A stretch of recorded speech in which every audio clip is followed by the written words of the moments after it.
Rayalaseema lift పూర్తి చేయండి first అని డిమాండ్ చేస్తోంది వైసీపీ. ఈ ప్రాజెక్టు కోసం ఉద్యమ కార్యాచరణ కూడా రూపొందిస్తోంది. 6 ఈ ప్రభుత్వం మీద ఒత్తిడి తెచ్చి ప్రాజెక్టు పూర్తి చేసేలా చేస్తామని ధీమా వ్యక్తం చేస్తోంది. అయితే వైసీపీకి అదే రేంజ్లో టీడీపీ కౌంటర్ ఇస్తోంది. ప్రజలను రెచ్చగొట్టడం కాదు, సీమ కోసం ఏం చేశారో చెప్పాలనే సవాల్ కూడా చేస్తున్నారు టీడీపీ నేతలు.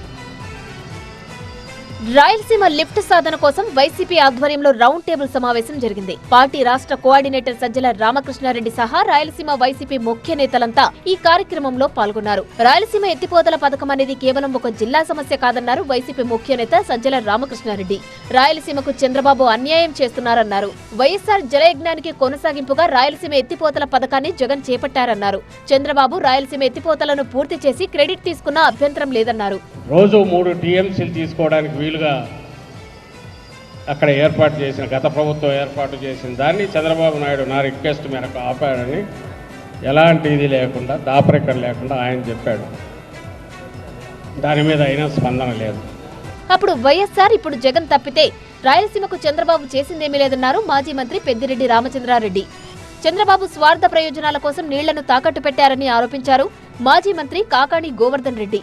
లిఫ్ట్ ద్వారా ఈరోజు 8 టీఎంసీలు తెలంగాణ తోడుకుపోతుంటే ఒక 3 టీఎంసీలు తీసుకొచ్చి ఆంధ్ర రాష్ట్ర రైతాంగాన్ని కాపాడాలి అనేటువంటి ఒక మహత్తరమైనటువంటి ఆలోచన చేసినటువంటి వ్యక్తి మన నాయకుడు జగన్మోహన్ రెడ్డి గారు అని చెప్పి గర్వంగా మాట్లాడుకునేటువంటి పరిస్థితి.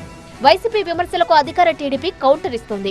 రాయలసీమకు అన్యాయం చేసిందే జగన్ అని ఆరోపించారు టీడీపీ పోలిట్ బ్యూరో సభ్యుడు శ్రీనివాసరెడ్డి.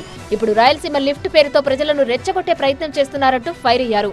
రాయలసీమలో కట్టే ప్రతి ప్రాజెక్టు వెనక టీడీపీనే ఉందన్నారు శ్రీనివాసరెడ్డి. జగన్మోహన్ రెడ్డి గారిని చూస్తూ ఉన్నాం. ఆయన కడప బిడ్డ కాదు, కన్నడ బిడ్డ అని ఆ రోజే తేలిపోయింది అధికారం పోయినప్పుడే.